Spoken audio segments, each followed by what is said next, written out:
너희가 먹을 것을 주라. 너희가 먹을 것을 주라. 이 제목으로 하나님 말씀 전하겠습니다. 제가 7월에 태양광 선교 사역을 하러 가는 나라가 바누아투라고 했습니다. 선교지를 정탐하는 차원에서 바누아투에 대해 간략하게 알아보겠습니다.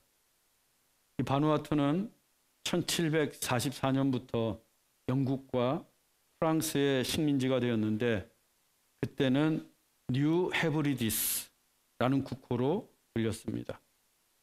그러다 1980년 7월 30일에 독립을 하면서 국호를 바누아투로 바꾸었습니다. 이 바누아투는 바누아 그리고 투 두 단어의 합성어입니다. 바누아는 국가, 나라라는 뜻이고 투는 일어서다라는 뜻입니다. 그래서 바누아투는 그 뜻이 일어서는 나라가 됩니다. 일어서는 나라. 수백 년에 걸친 식민지 생활을 청산하고 독립국가를 이루어 그들은 새롭게 일어서는 나라 바누아투가 되기를 원했던 것입니다. 이 바누아투는 총 83개의 화산섬으로 이루어졌습니다. 수도는 포트 빌라인데 제가 비행기 타고 가는 곳도 포트 빌라입니다. 위치는 호주 동북쪽에 있는 남태평양 섬나라입니다. 시드니에서 포트 빌라까지 직선 거리로는 약 2,500km가 됩니다. 네, 지도를 보겠습니다. 이 바누아투는 호주와 코랄해 사이에 두고 있는데 그 북쪽에는 솔로몬 아일랜드 그리고 남쪽에는 뉴 칼레도니아가 있습니다. 그리고 오른쪽 지도에서 보는 것과 같이 이 바누아투의 섬들이 길게 늘어서 있습니다. 그리고 그 중간에 붉은색 사각형으로 표시된 곳이 바로 수도 포트 빌라입니다. 기후는 다른 남태평양 국가들처럼 열대성 기후로 매우 무덥습니다. 7월이 가장 시원하다고 하는데 18도에서 26도 사이라고 합니다. 가기에 딱 좋은 날씨인 것 같아요. 국토 면적은 12,189 스퀘어 킬로미터로 대략 대한민국의 8분의 1, 호주의 650분의 1 정도이고 인구는 약 30만 명 정도로 매우 적습니다. 언어는 영국과 프랑스의 오랜 식민지 생활로 인해서 영어, 프랑스어를 사용하고 있고 또 그들의 혼합 언어인 이슬람어를 함께 사용하고 있습니다. 다음 사진 보겠습니다. 바누아투 원주민은 멜라네시아인과 폴리네시아인 두 종입니다. 이 두 인종 간의 차이가 있는데 이 멜라네시아인은 특이하게도 머리는 블론드, 금발인데 피부색은 검습니다. 예. 굉장히 그래서 멋있어 보여요. 일부러 염색한 것처럼. 반면에 다음 사진, 폴리네시아인이 피부도 검고 머리도 진한 갈색입니다. 그리고 이 덩치가 안악자손처럼 큽니다. 이 피지, 사모아 사람들도 다 폴리네시아인입니다. 아이들 영화 애니메이션 모아나의 주인공들이 바로 폴리네시아인들이에요. 피부는 검지만 그렇다고 해서 아프리카 흑인은 아닙니다. 그들과는 구별되는 인종이에요. 그 다음 사진입니다. 바누아투의 경제는 1인당 국민소득이 호주화로 연간 470불 정도 됩니다. 1년 내내 벌어야 470불인 거예요. 그래서 그 국내 총생산 GDP는 약 10억 불인데 그 수치는 전 세계 187개 국가 중에 178위 최하위권에 속하는 가난한 최빈국 중 하나입니다. 특히 코로나 이후에 관광 상품으로 먹고 살았는데 관광객이 급감하면서 최근엔 국적기인 에어 바누아투마저 파산하는 등 심각한 경제 위기를 맞이하고 있습니다. 사진 보시면 알겠지만 아이들 대부분이 맨발로 다닙니다. 집은 나무로 엮어서 만들고 판자를 세워서 담을 만들고 지붕은 나뭇가지로 덮었습니다. 그러다가 태풍이 한 번씩 불어닥치면 다 무너지고 쓰러집니다. 최근에 기후변화로 인해서 이 태풍의 빈도수가 더 높아졌다고 합니다. 사진을 보면 그 피해가 얼마나 큰지 우리가 알 수 있습니다. 그 다음 사진은 제가 이번에 사역하러 가는 교회의 일부 모습입니다. 우리 교회가 2018년부터 후원하고 있는 김현수 선교사님이 개척하신 교회들이에요. 보시면 알겠지만 대부분 시설이 형편없습니다. 수도 설비가 없어서 워터탱크에 빗물을 받아서 먹고 마시고 있습니다. 전기는 일절 들어오지 않습니다. 그리고 바누아투 교회 성도들이 저렇게 모여서 예배를 드립니다. 여기에 비하면 이곳은 천국이에요. 그렇죠? 예. 그리고 맨 오른쪽 사진을 보시면 오래전에 태양광을 설치한 교회가 있습니다. 그런데 이제 낙후되고 고장이 나서 이번에 교체하기로 했습니다. 바누아투가 이런 곳이고 그들의 형편과 현지 교회 사정이 이렇다는 것을 머릿속에 그리면서 이번 사역을 위해서 기도해 주십시오. 후원자들과 또 후원 교회들을 통해 하나님의 사랑과 빛 대신 예수 그리스도가 전해지도록 기도해 주시기 바랍니다. 예수님이 제자들에게 능력과 권위를 주셨고 제자들은 지팡이, 양식, 또 돈이나 두벌 없이 오직 주님만을 믿고 주님이 주신 능력과 권위만을 가지고 갈릴리 일대를 두루 다니면서 전도 사역을 펼쳤습니다. 그 결과 가는 곳마다 복음이 전해졌고 병자들이 낫는 하나님의 역사가 나타났습니다. 그 소식은 갈릴리 최고의 권력자 분봉왕 헤롯의 귀에까지 들렸고 그를 심히 당황하게 하는 등 사역은 대성공이었습니다. 그리고 오늘의 본문이 이렇게 이어집니다. 본문 10절로 11절입니다. 사도들이 돌아와 자기들이 행한 모든 것을 예수께 여쭈니 데리시고 따로 벳세다라는 고을로 떠나가셨으나 무리가 알고 따라왔거늘 예수께서 그들을 영접하사 하나님 나라의 일을 이야기하시며 병 고칠 자들을 고치시더라. 전도 사역을 마치고 돌아온 사도들이 자기들이 행한 모든 것을 예수님께 여쭈었습니다. 일종의 선교 보고를 한 것입니다. 그들의 보고를 다 들으신 예수님께서 제자들을 데리고 따로 벳세다라는 고을로 가셨습니다. 이후에 이어지는 내용은 그 유명한 오병이어의 기적입니다. 오병이어의 기적은 예수님이 행하신 많은 이적들 가운데 사복음서에 모두 기록된 유일한 사건이에요. 그만큼 중요한 이적이고 사건입니다. 이 마가복음에 따르면 예수님은 사역에 지친 제자들과 따로 한적한 곳에 가서 쉬시면서 따로 그들과만 시간을 보내려고 하셨습니다. 그동안 예수님과 제자들의 사역이 얼마나 바빴던지 마가복음은 밥 먹을 겨를도 없었다라고 기록하고 있습니다. 예수님만 해도 그렇습니다. 예수님은 갈릴리에서 배를 타고 가시다가 갑자기 불어닥친 광풍을 잔잔하게 하셨고 그 배가 거라사에 도착하자마자 귀신 들린 자를 고치셨고 다시 배를 타고 갈릴리에 돌아오시자마자 회당장 야이로의 집으로 향하셨고 그 중간에 12의 혈루병을 앓던 여인을 고치셨고 또다시 야이로의 집으로 가 그의 죽은 딸을 살리셨습니다. 그리고 곧 이어서 제자들에게 능력과 권위를 주시고 전도 사역을 보내시고 그들이 돌아와서 전한 선교 보고를 들으셨어요. 정말 쉴 틈이 없으셨습니다. 그래서 예수님이 제자들과 함께 배를 타고 벳세다로 가신 것입니다. 이 벳세다는 갈릴리 바다 동북쪽에 위치한 마을로 베드로, 안드레, 빌립의 고향입니다. 예수님께서 그들의 고향으로 다 함께 가서 오붓한 시간을 보내면서 쉬시려고 하셨어요.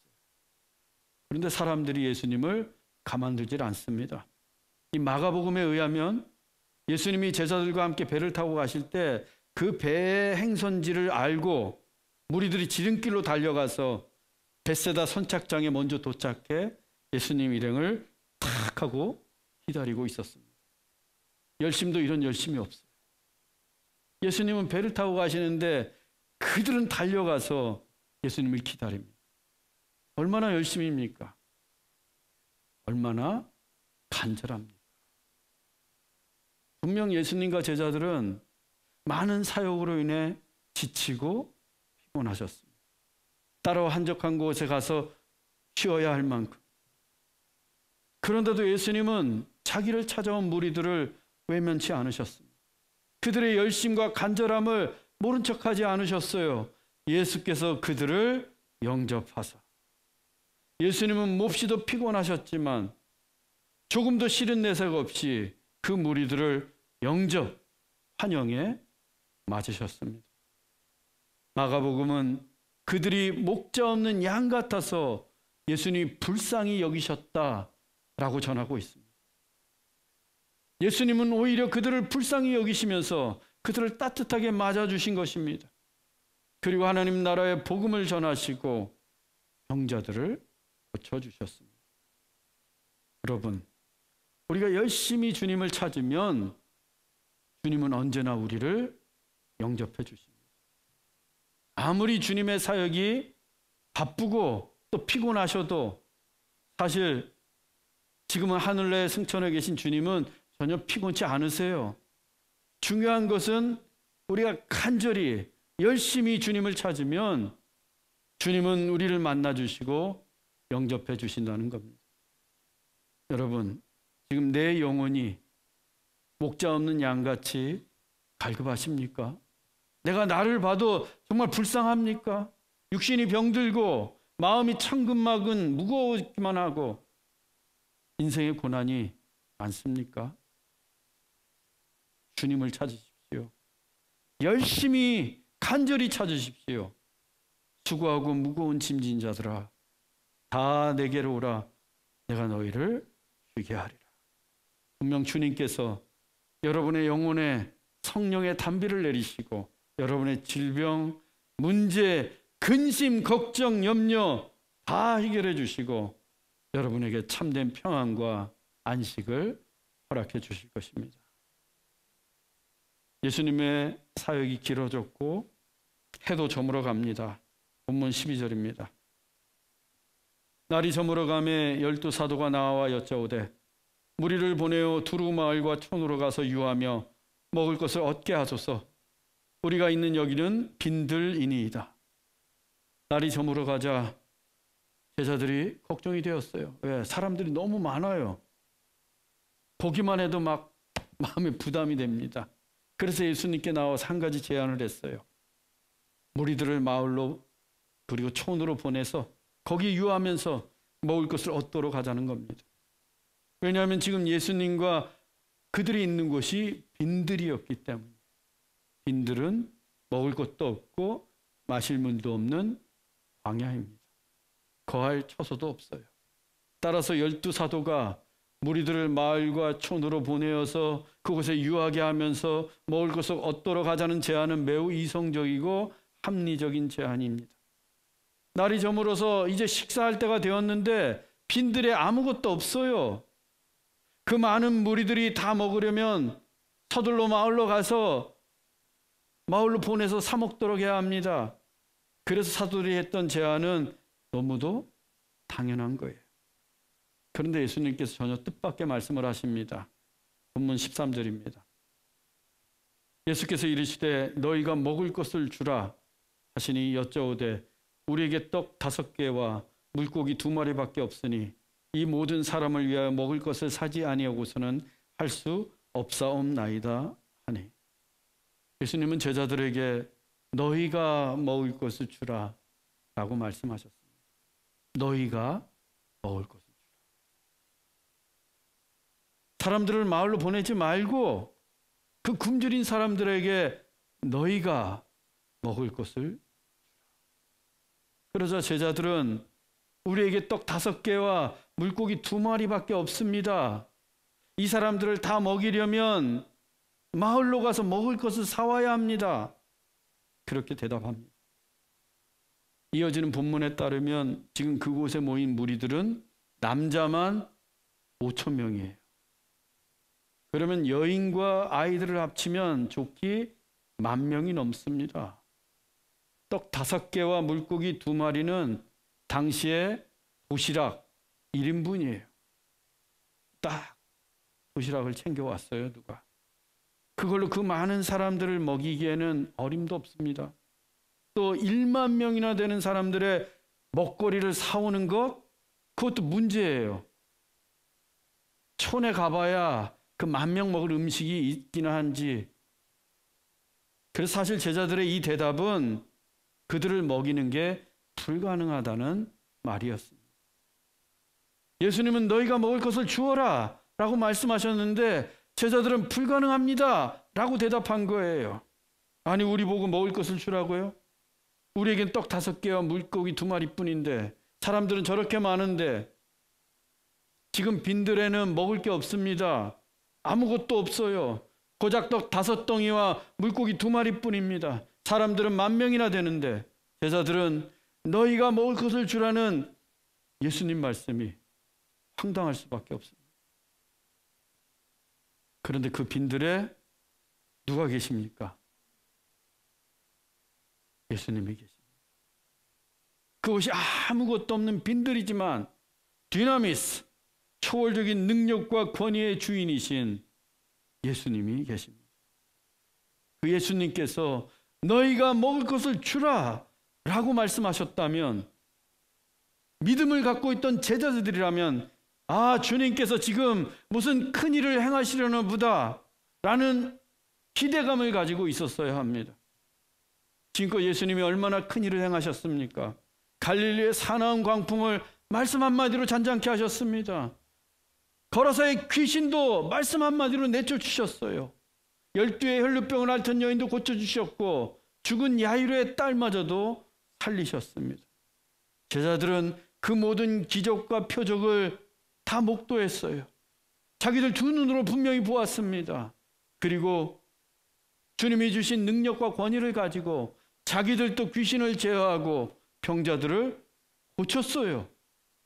그렇다면 이번에도 예수님이 행하실 일을 기대하면서 자기들 손에 있던 그 떡 5개와 물고기 2마리를 무리들에게 나누어 주면 됩니다. 예수님께서 너희가 먹을 것을 주라 라고 말씀하셨으니까 고지고대로 믿고 나누어 주면 되는 거예요. 이성적이고 합리적인 판단은 누구나 할 수 있는 겁니다.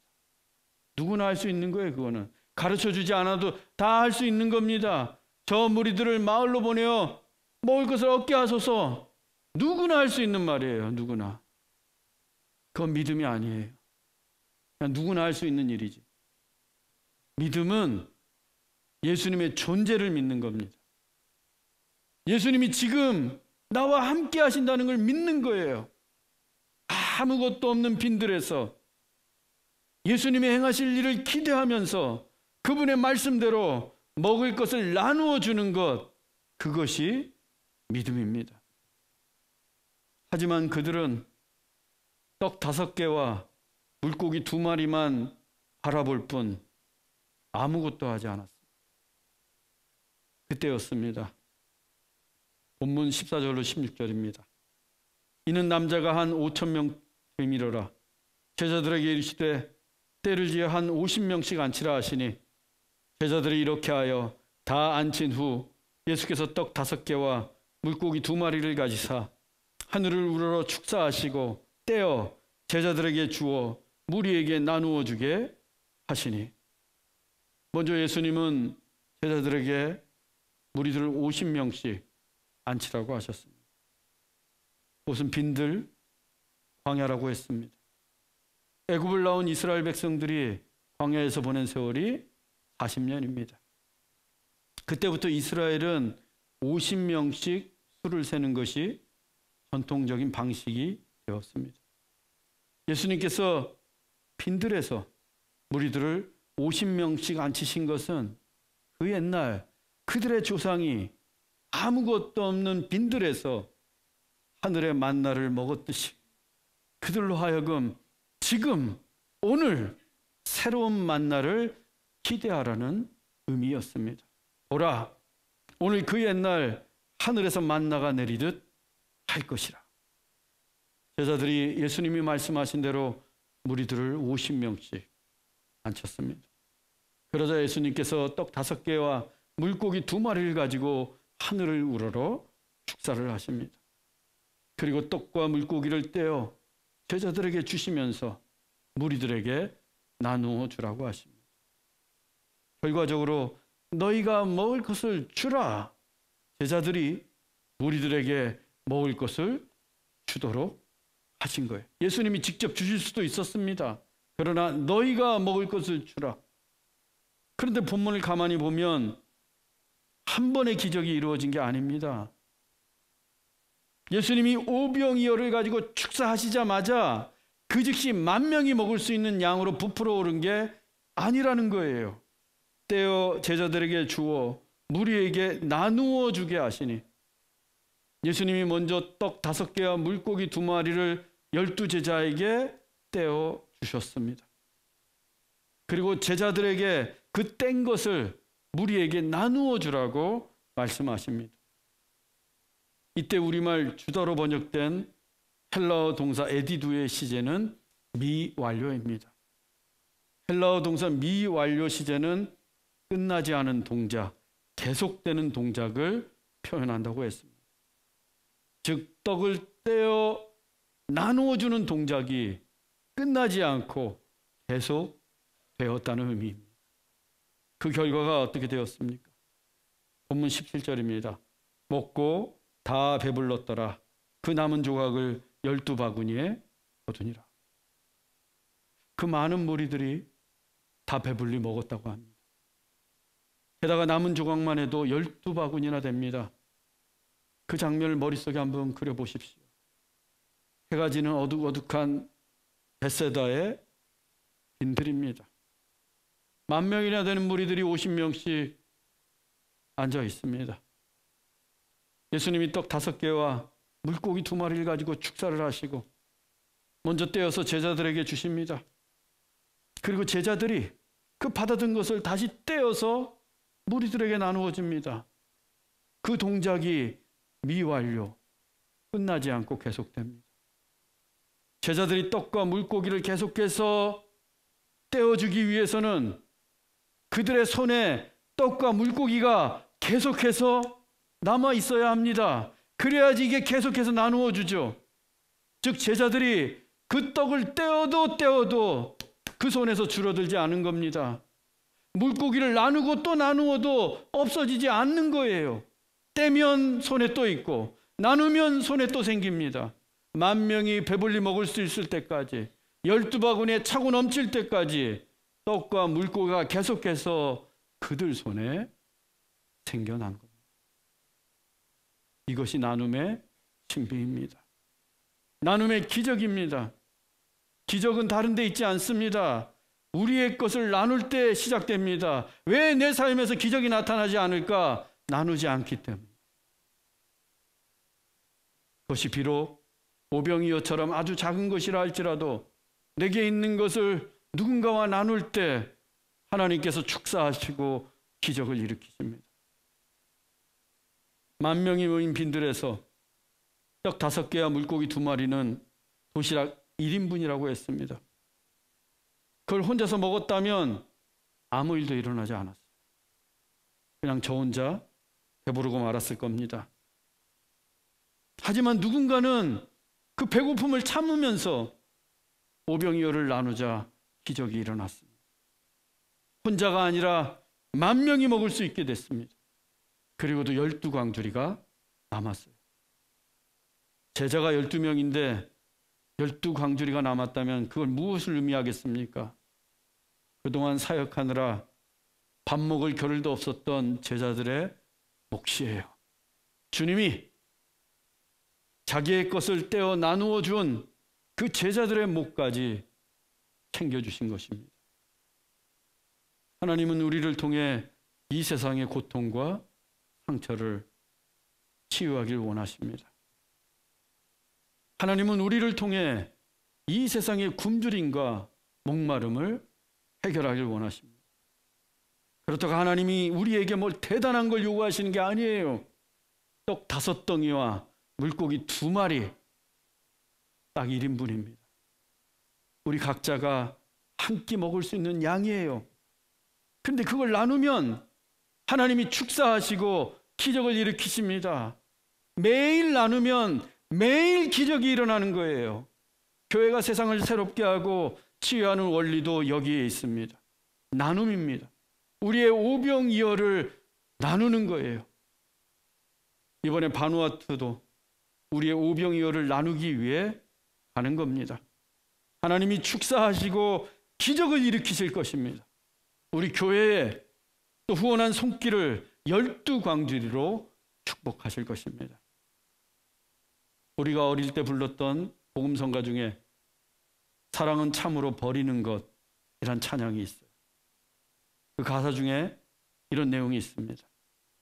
사랑은 참으로 버리는 것, 이상하다 동전 한 입, 움켜잡으면 없어지고 쓰고 빌려주면 풍성해져 땅 위에 가득하네.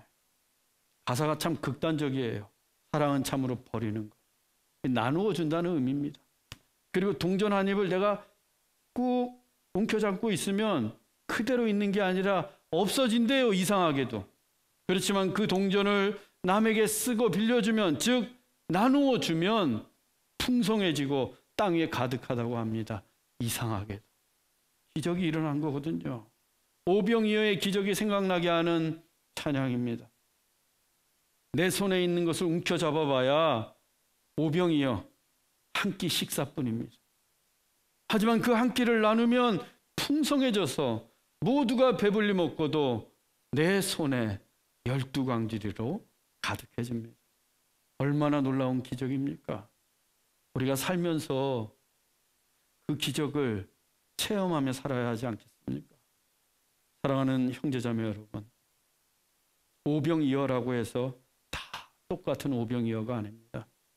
나눌 때에만 하나님이 축사하시는 오병이어가 됩니다. 즉 하나님이 축복하시는 물질이 있고 하나님이 축복하시는 성공이 있고 하나님이 축복하시는 능력이 있다는 겁니다. 그건 바로 우리가 나눌 때입니다. 나누어야 하나님이 축복하십니다. 또 하나님은 다른 사람들에게 나누어라 라고 말씀하시지 않았습니다. 너희가 먹을 것을 주라. 너희가, 우리 한 사람 한 사람이 가난하고 소외된 이웃들에게 우리의 시간과 물질과 능력을 나눔으로써 하나님의 축복과 기적을 체험할 수 있기를 주 예수 그리스도의 이름으로 축원합니다. 기도하겠습니다. 사랑의 주님, 주님은 당신의 몸과 사랑과 생명을 우리에게 나누어 주셨습니다. 그 나눔으로 우리에게 영생하는 구원과 천국의 기적이 일어났습니다. 우리도 주님을 본받아 우리의 성도와 이웃에게 나눌 수 있는 사랑을 주옵소서. 내게 있는 것을 나누며 하나님의 축복과 기적을 경험하게 하옵소서. 우리 교회가 더욱더 열심히 나누고 베풀 수 있게 하옵소서. 그래서 오병이어의 기적이 상식이 되는 교회가 되게 하옵소서. 길이요 진리요 생명이신 예수 그리스도의 이름으로 기도하옵나이다. 아멘.